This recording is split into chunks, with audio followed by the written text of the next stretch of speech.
ओम शांति। अभी वर्तमान समय में हम सब विनाश के बारे में सुनते हैं कि कलयुग विनाश होगा तो एक सृष्टि, नया सृष्टि परिवर्तन होंगे, सतयुग आएंगे। हम आपको बताने जा रहे हैं आज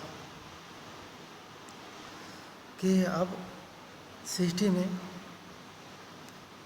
त्रेता और द्वापर में जो विनाश होता है उसके विषय में खास बताने जा रहे हैं।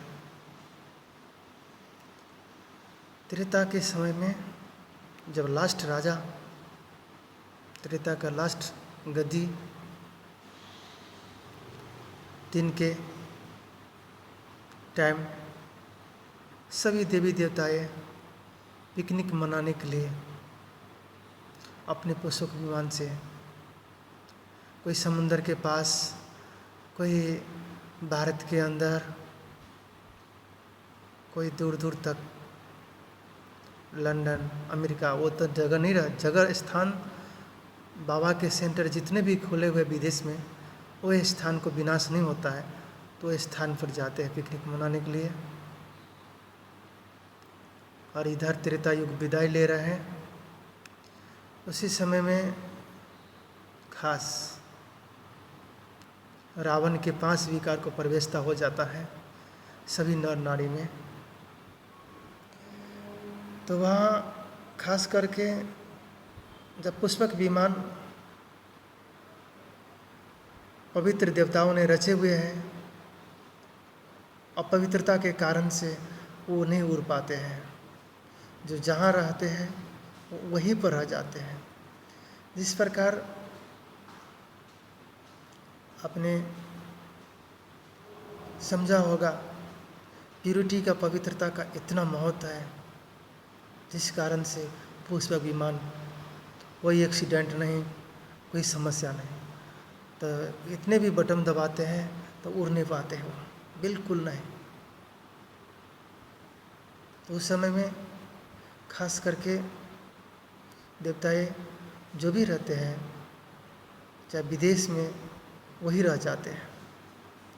जो भारत में राजाए, त्रेता युग के राजाए के महल सब महाभूकंप आकर के अंदर चले जाते हैं। कई दास दासियाँ महल के अंदर शरीर छोड़ देते हैं।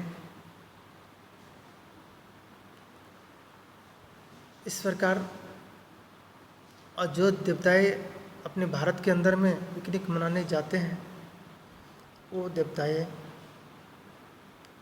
फिर आकर के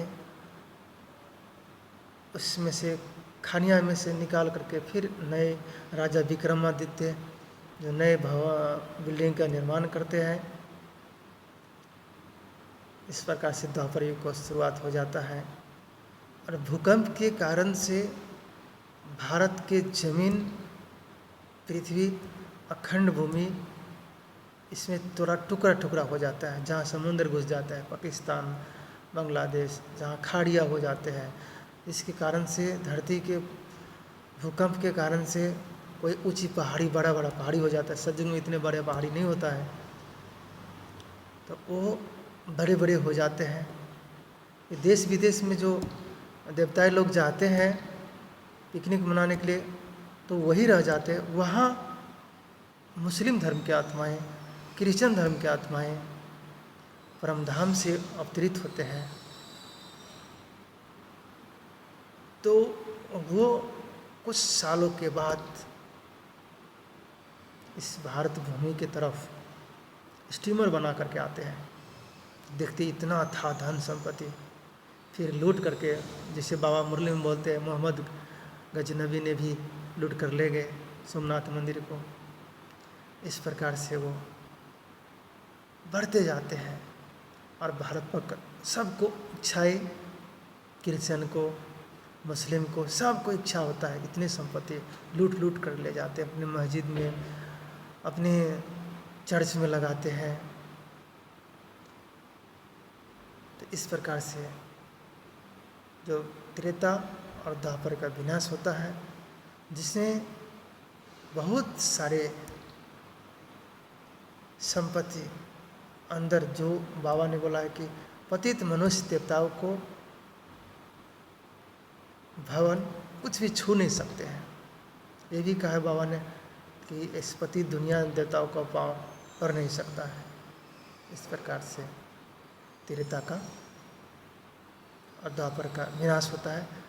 वो विनाश एक कलयुगी विनाश से थोड़ा डिफरेंस रहता है, जिसमें हताहत नहीं, टेंशन नहीं, उतना होता है लेकिन कम मात्रा में। एक महाविनाश कलयुग के होता है, उसमें पूरा परिवर्तन होता है, उसमें चेंजिंग होता है, उसमें थोड़ा सा डिफरेंस होता है।